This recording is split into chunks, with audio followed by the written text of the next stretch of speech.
आज इस चुनावी कार्यक्रम में उपस्थित हमारे छोटे भाई और बिहार के लाखों युवा को नौकरी देने वाला युवा नेता भाई तेजस्वी प्रसाद यादव जी,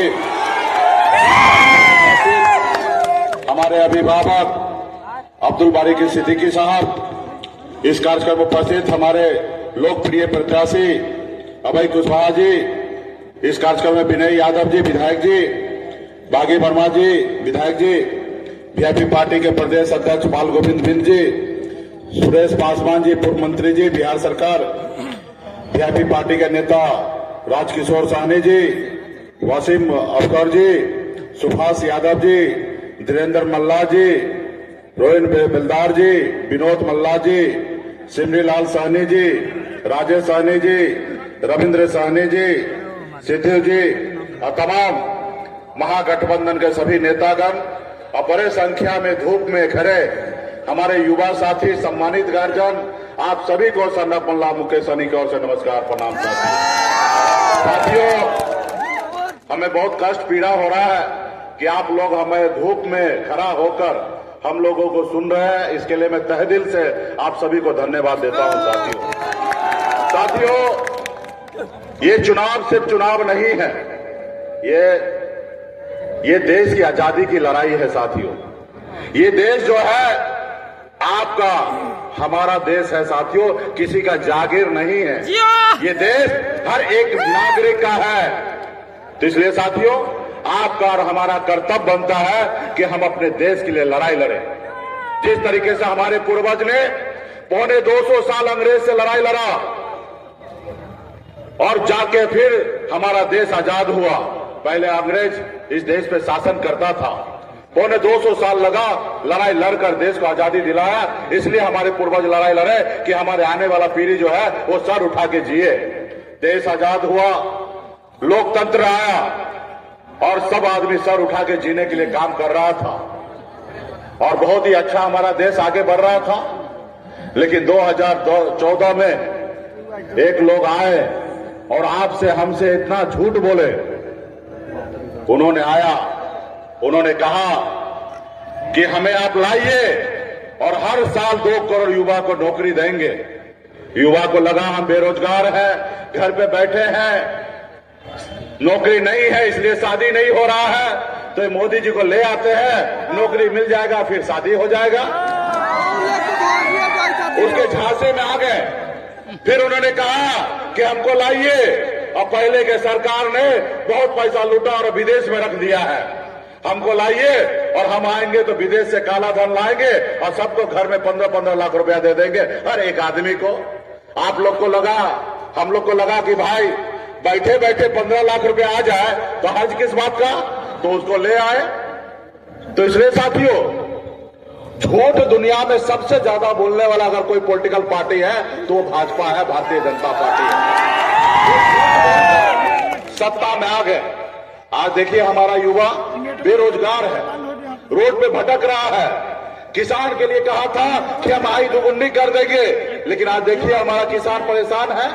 कहा गैस सिलेंडर 400-500 रुपए में मिल रहा था, आज 1200 रुपए मिल रहा है। इतनी महंगाई हो चुका है। तो इसलिए साथियों, उनको बदलना पड़ेगा।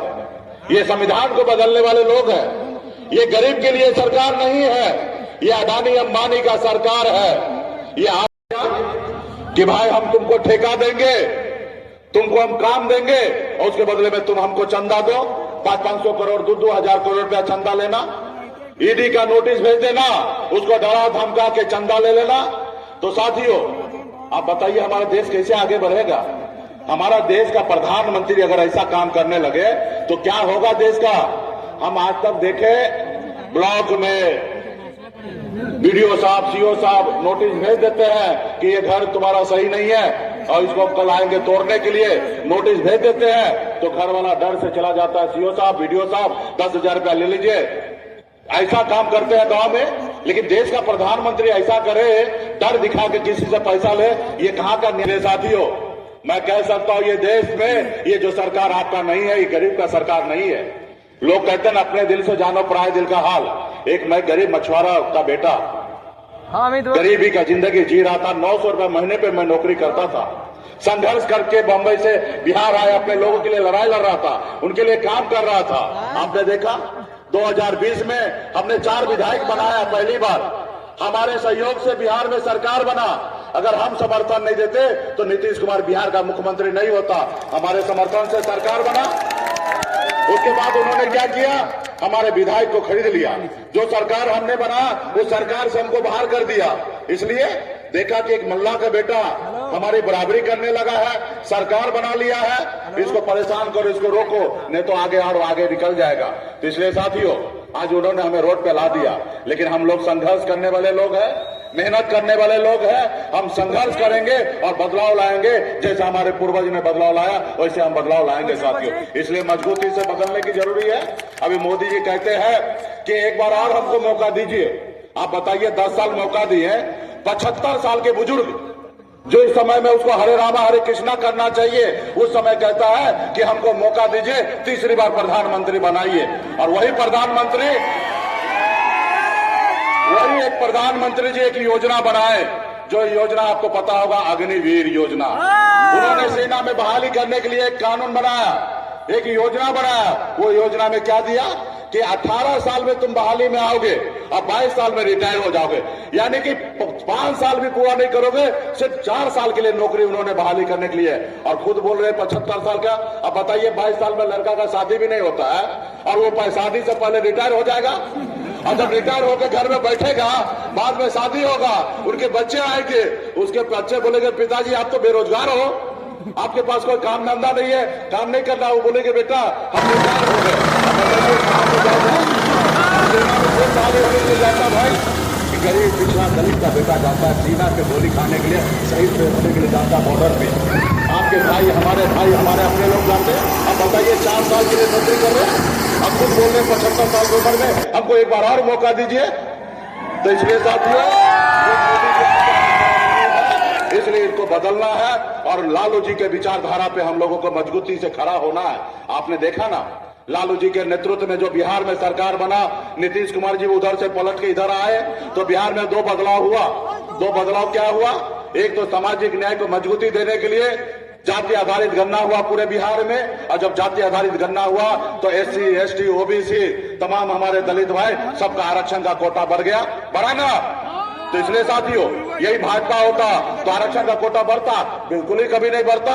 उसके बाद आइए, तेजस्वी प्रसाद यादव जी ने 2020 के चुनाव में कहा था कि हम सरकार में आएंगे 10 लाख नौकरी देंगे। जैसे वो सरकार में आए, 5 लाख से अधिक युवा को नौकरी दिया। इसलिए साथियों, ये युवा को नौकरी देने वाला हम लोग हैं।